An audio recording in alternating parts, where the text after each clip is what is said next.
बातमी अमरावती जिल्ह्याच्या चांदूर बाजारात झालेल्या ढगफुटी सदृश्य पावसाने जनजीवन विस्कळीत झालं। काही तासातच विक्रमी पावसामुळे रस्ते पाण्याखाली गेले, शेतीचं मोठं नुकसान झालंय। अमरावती जिल्ह्यातील माधान गाव आणि पंचक्रोशीत 15 ऑगस्टला दुपारी ढगफुटी सदृश्य पावसामुळे अवघ्या काही तासात अनेक घरं पाण्यात बुडाली।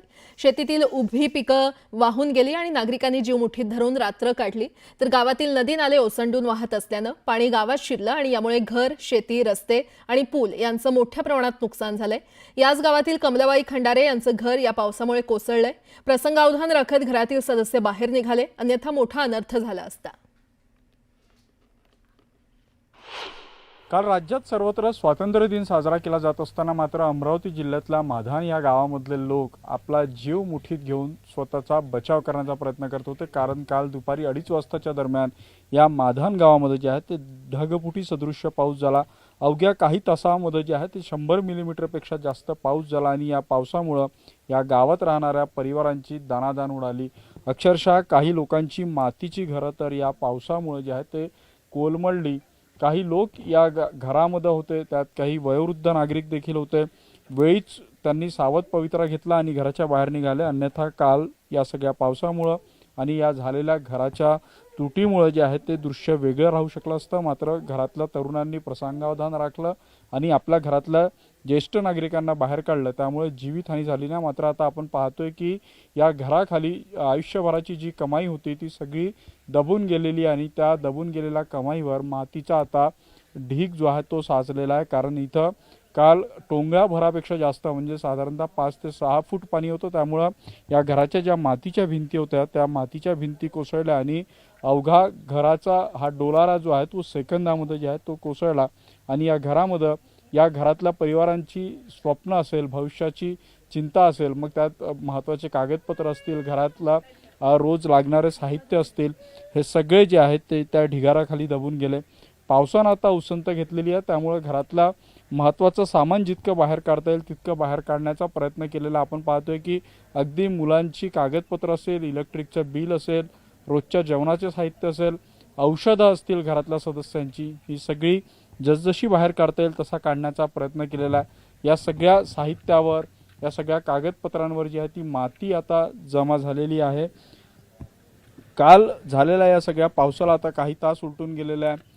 सरकारकडून कुठलीही मदत आलेली नाही आहे, सामाजिक कार्यकर्ते समोर आलेले नाही। त्यामुळे आता या घरच्यांवर जे आहे ते अनेक तास जे आहे ते उपाशी राहण्याची वेळ आलेली आहे। प्यायचं पाणी देखील नाही आहे। आपल्यासोबत या घराचे सदस्य आहे। मला सांगा, ज्यावेळी हा सगळा पाऊस चालू होता त्यावेळी तुम्ही कुठं होते? ज्यावेळी हे घर पडलं त्यावेळी नेमकी काय तुमची स्थिती झाली? सर, जेव्हा पाऊस आला तेव्हा मी इथं गहू होते माझे, मी गहू काढायचे प्रयत्न केले, माझे वडील आणि मी। नंतर सर हे अचानकच घर पडलं आमच्या अंगावर, तर आम्ही याच्या आतमध्ये दबलो अचानक पडल्यावर। त्याच्यानंतर माझा भाऊ आणि विनोद खंडारे या दोघांनी मिळून आम्हाला कसं कसं बाहेर काढलं। त्याच्यानंतर वडील आतमध्ये दबले होते, त्यालाही लागलं खूप, मलाही पाठीला लागलं। त्यांना आम्ही दुसरीकडे शिफ्ट केलं नंतर लगेच, पण आम्ही हे घर सोडून जाऊ शकलो नाही इथून।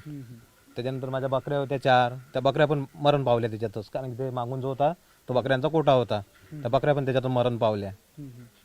मला सांगा, तुमच्या आयुष्यभराची कमाई म्हणजे तुम्ही वर्षभर जे काही करता ते गहू तांदूळ सगळं लावून ठेवलं, तर ते देखील आता ते सगळं सर याच्या आतमध्ये काहीच नाही काढू शकलो आम्ही। गॅस नाही, गहू नाही, तांदूळ नाही आणि फ्रीज नाही, जेव्हाचे जे वस्तू आहे ते काहीच नाही, पीठ पण सगळं याच्यातच आहे सर। आणि जे भांडी गिंडे आहे ते सगळं याच्यातच दबलं गेलं आहे। जे काढू शकलो फक्त ते पेटी बिटी काढू शकलो, जे म्हणजे निघू शकते ते बस, त्याच्यावर तर आम्ही काहीच काढू शकलो नाही याच्यात। या पावसाला ओसरून काही वेळ झालेला, मात्र अजूनही ढगांचा गडगडाट सुरू आहे। पुढचे काही तास मुसळधार पावसाचा इशारा प्रशासनानं दिलेला आहे। त्यामुळे या लोकांना कुठंतरी रेस्क्यू करून सुरक्षित ठिकाणी नेणं ही प्राथमिक गरज आहे आणि त्यानंतर यांचा मोडलेला संसाराचा कणा जर पुन्हा एकदा उभं करायचं असेल तर त्या दृष्टीनं यांना मदत करणं देखील तितकंच गरजेचं आहे। त्यामुळे आता या सगळ्या दृष्टीनं प्रशासनानं, सरकार काय कारवाई करतं आणि या लोकांना पुन्हा एकदा उभं राहायला काय मदत करतं हे पाहणं देखील तितकंच महत्त्वाचं असणार आहे। व्हिडिओ जर्नलिस्ट प्रशांत मोहितेसह उदय तिवांडे, न्यूज 18 लोकमत, अमरावती। पावसासंदर्भातल्या आता काही बातम्या आहेत। गेल्या 2 दिवसांपासून सुरू असलेल्या पावसामुळे नांदेड जिल्ह्यामध्ये नदी नाल्यांना पूर आलेला आहे। पैनगंगा नदीला पूर आल्यानं नदीवरील सहस्त्रकुंड धबधब्याला रौद्ररूप पाहायला मिळतंय। नांदेड जिल्ह्यातील इस्लापूर येथील सहस्त्रकुंड धबधब्याला रौद्ररूप प्राप्त झालेलं आहे। सध्या नांदेड, हिंगोली आणि यवतमाळ जिल्ह्यात जोरदार पाऊस बरसतोय।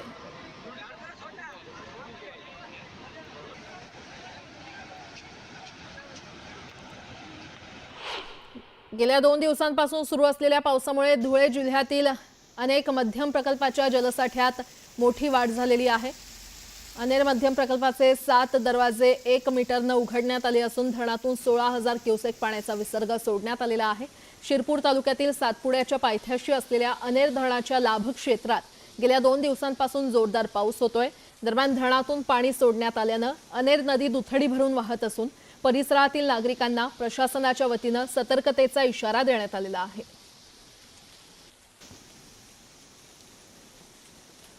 अनेर मध्यम प्रकल्पाच्या जलसाठ्यात वाढ झालेली पाहायला मिळते आणि प्रकल्पाचे 7 दरवाजे 1 मीटरनं उघडण्यात आलेले आहेत आणि त्यामुळे प्रशासनानं सतर्कतेचा इशारा नागरिकांना दिलाय। नागपूरच्या भिवापूर परिसरात दमदार पाऊस झालाय, त्यामुळे नदी नाले तुडुंब भरून वाहत असताना चिखलापार भागात दुचाकीस्वार वाहून गेल्याची दुर्घटना घडली आहे। दुचाकीवर जाणारा नेमका कोण होता याची ओळख पटलेली नाहीये, मात्र काही अंतरावर दुचाकी मिळाली आणि बेपत्ता तरुणाचा आता शोध घेतला जातोय।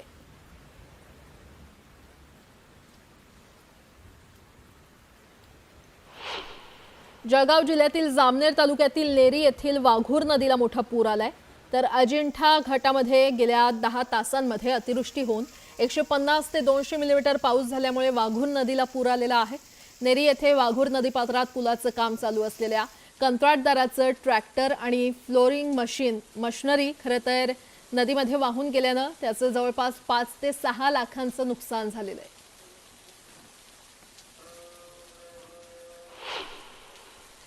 जळगावच्या धरणगाव तालुक्यातील पिंपरी गावात अंजनी नदीनं मध्यरात्रीनंतर रौद्र रूप धारण केलं। रात्री 12 वाजेपासून पहाटे 4 वाजेपर्यंत झालेल्या मुसळधार पावसामुळे नदीला पूर आला।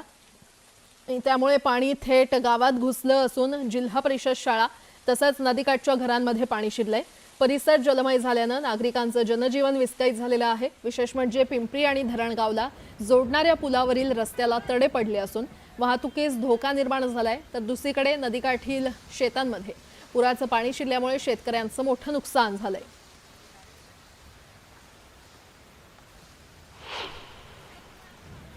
अमरावती जिल्ह्यामध्ये सलग दुसऱ्या दिवशी ढगफुटी सदृश्य पाऊस कोसळलेला आहे। तिवसा तालुक्यातील अनेक गावांना पावसानं झोडपून काढलंय। पुराचं पाणी शेतात शिरल्यानं हजारो हेक्टरवरील पिकं ही पाण्याखाली गेलेली आहेत। पावसामुळे शेतकऱ्यांचं लाखो रुपयांचं नुकसान झालंय, तर 2 दिवसांपूर्वी ढगफुटी झाल्यानं चांदूर बाजार तालुक्यातील शेकडो हेक्टरवरील संत्रा बागांना मोठा फटका बसलेला पाहायला मिळतोय।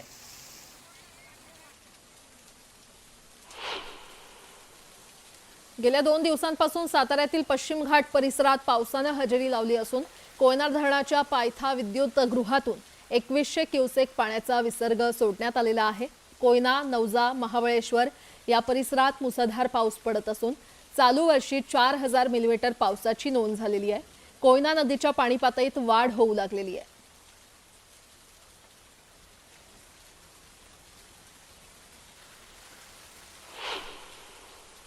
जळगाव जिल्ह्यातील हतनूर धरणाचे 14 दरवाजे 1 मीटरनं उघडण्यात आलेले आहेत। मध्य प्रदेश आणि विदर्भात झालेल्या मुसळधार पावसामुळे पूर्णा नदीपात्रातून धरणात पाण्याची आवक वाढलेली आहे। धरणातून 28,181 क्युसेक पाण्याचा विसर्ग तापी नदीपात्रात सुरू आहे, तर नदीकाठच्या गावांना सतर्कतेचा इशारा देण्यात आलेला आहे।